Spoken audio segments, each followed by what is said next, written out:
Hello, magandang gabi sa inyo mga ka-crypto. Mag-quick update tayo kasi matagal tayong hindi nakaka-update. We've been so busy. So just a quick one. Ngayon ay December 22, 10:12 p.m. I just arrived. I thought I'm going to look at what's happening with our pancake staking. I haven't posted one that I did before, which was I did on December 14th nung nag-unstake ako ng Anfi worth 3 Anfi and equivalent to 2,000 pesos. Pero yan inilagay ko sa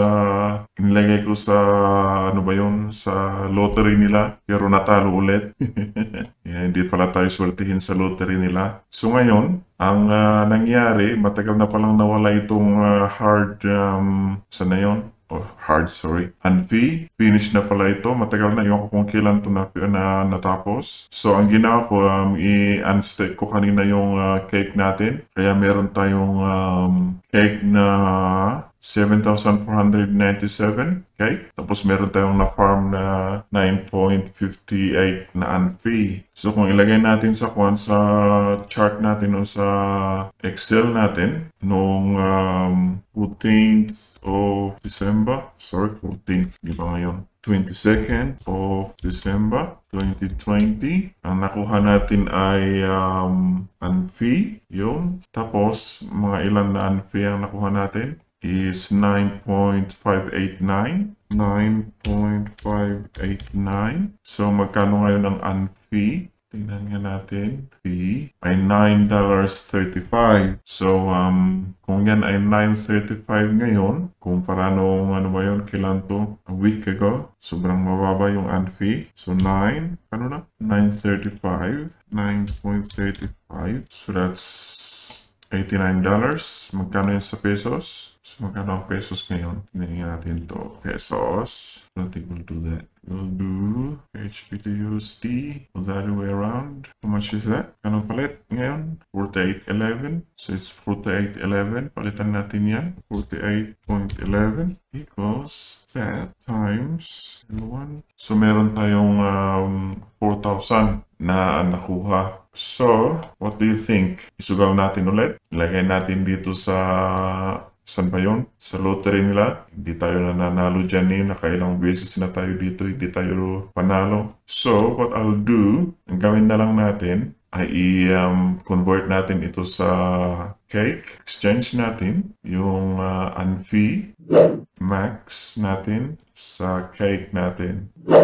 Yan. So, meron tayong makukuha na 178 cake. Swap natin yan. Confirm swap. Yun ay pending. Tingnan natin kung magkano ang may total cake natin mamaya. Habang hinihintay natin yan, tingnan natin yung palit ng cake is 0.499. Kung tingnan natin itong itong investment natin, nilagay natin ang palit ngayon is 0.499. So meron tayong profit na 84K. Or 1,763 US dollar. Pero, tingnan natin magkano yung naidagdag. Total cake owned. How much do we own now? Para palitan natin. 7676571. Yan ang natin. Ano kayang stake natin dito? Parang mataas itong TWT na yan ay nasa 334%. So, stake natin yan. Iwan ko anong diferensya niyan. So, check natin to. Prove, confirm. Tapos, i-stake natin lahat. Yung cake natin. Matapin na eh. Oh! Kala ko i-stake mo cake. What's happening? Oh, it's TWT. Oh, damn ass. Sorry. TWT pala ang i-stake mo dyan eh. Wala tayong TWT. Vi pool. Maganda ba yan, Vi? 239 to 249. So, stake na lang natin itong cake. Ulit. Sa cake na lang tayo. So, ilagay natin. Max. Confirm. Yun ang na-stake natin. So, ang total cake natin is 7676. 7676.572. So, yun ang total cake natin. Total cake earned Yan. So, meron tayong profit na 89K. So, kung ibenta natin lahat ngayon, ka-profit tayo ng 89K. So, it's not bad. Almost double na yung puhunan natin. Ang puhunan natin i 1973. So, let's just keep farming and tingnan natin nung natira. So, that's it.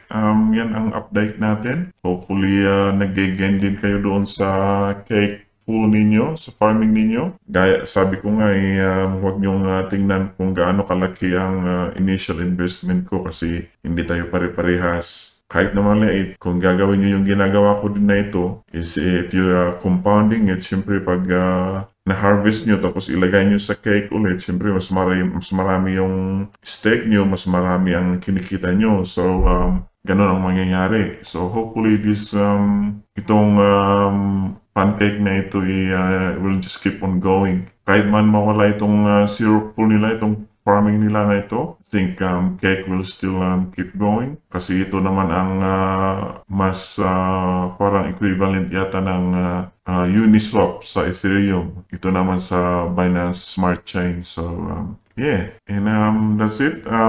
Ako po si Pinoy Crypto. Until next time.